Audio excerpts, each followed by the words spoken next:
12 जून 2025 दोपहर 1:39 अहमदाबाद का सरदार वल्लभ भाई पटेल अंतर्राष्ट्रीय हवाई अड्डा। आसमान साफ था, हल्की धूप बिखरी हुई थी और एयर इंडिया की फ्लाइट AI-171 एक बोइंग 780-70-78 ड्रीम लाइनर 242 यात्रियों को लेकर लंदन के लिए उड़ान भरने को तैयार थी। विमान में सवार थे गुजरात के पूर्व मुख्यमंत्री विजय रूपाणी, जो अपनी बेटी से मिलने की आस लिए बिजनेस क्लास की सीट 2D पर बैठे थे। उनके साथ थे 169 भारतीय, 53 ब्रिटिश, 7 पुर्तगाली और एक कनाडाई यात्री। सपनों, उम्मीदों और नई शुरुआतों का एक मेला।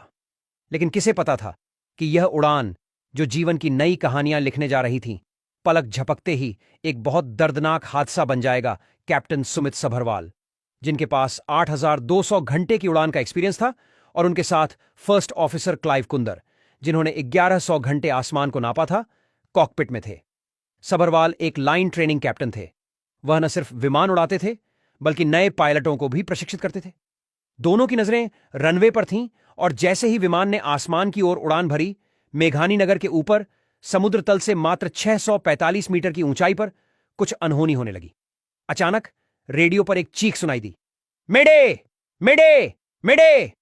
पायलट का आखिरी संदेश, जो आसमान में गूंजता हुआ जमीन पर बैठे एयर ट्रैफिक कंट्रोल तक पहुंचा। यह शब्द, जो फ्रेंच में मेरी मदद करो का प्रतीक है, विमानन जगत में सबसे भयावह संदेश है। इसका मतलब था विमान गंभीर संकट में है, लेकिन मदद का समय नहीं था। कुछ ही सेकंड में वह विशालकाय विमान, जो सपनों को पंख देने वाला था, एक आग के गोले में तब्दील हो गया। मेघानी नगर के ऊपर आसमान में धुएं का एक काला गुब्बार उठा और धरती पर चीख पुकार मच गई। प्रत्यक्षदर्शियों ने बताया कि विमान का पिछला हिस्सा किसी चीज से टकराया और पल भर में सब कुछ खत्म हो गया। 242 में से केवल एक यात्री, विश्वास कुमार रमेश, चमत्कारिक रूप से जीवित बचा। बाकी सभी, विजय रूपाणी, उनके सहयात्री और चालक दल, उस आग में हमेशा के लिए खो गए।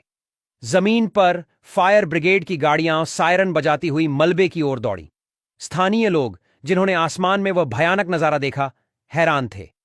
ऐसा लगा जैसे आसमान टूट गया। खबर दिल्ली तक पहुंची। प्रधानमंत्री नरेंद्र मोदी ने तुरंत गुजरात के मुख्यमंत्री भूपेंद्र पटेल को फोन किया। गृहमंत्री अमित शाह ने भी स्थिति का जायजा लिया। दोनों ने अहमदाबाद जाने का फैसला किया। अगली सुबह 13 जून 2025 को पीएम मोदी अस्पताल में उस एकमात्र जीवित यात्री से मिले, जिसके चेहरे पर जिंदगी और मौत की जंग की कहानी साफ झलक रही थी। लेकिन सवाल वही, यह हादसा हुआ कैसे? क्या 11 साल पुराने इस विमान की मेंटेनेंस में कोई चूक हुई? क्या ग्राउंड स्टाफ ने उड़ान से पहले हर हिस्से की जांच नहीं की?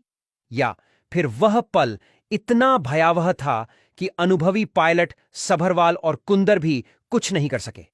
मेडिकॉल के बाद समय इतना कम था कि एयर ट्रैफिक कंट्रोल कुछ कर पाता। उससे पहले ही सब कुछ खत्म हो चुका था। विमान दुर्घटना जांच ब्यूरो और अमेरिका की NTSB ने ब्लैक बॉक्स की जांच शुरू कर दी है। क्या यह इंजन फेल था? क्या कोई बाहरी वस्तु, जैसे पक्षी, विमान से टकराई? या फिर मेंटेनेंस की लापरवाही ने 241 जिंदगियों को लील लिया?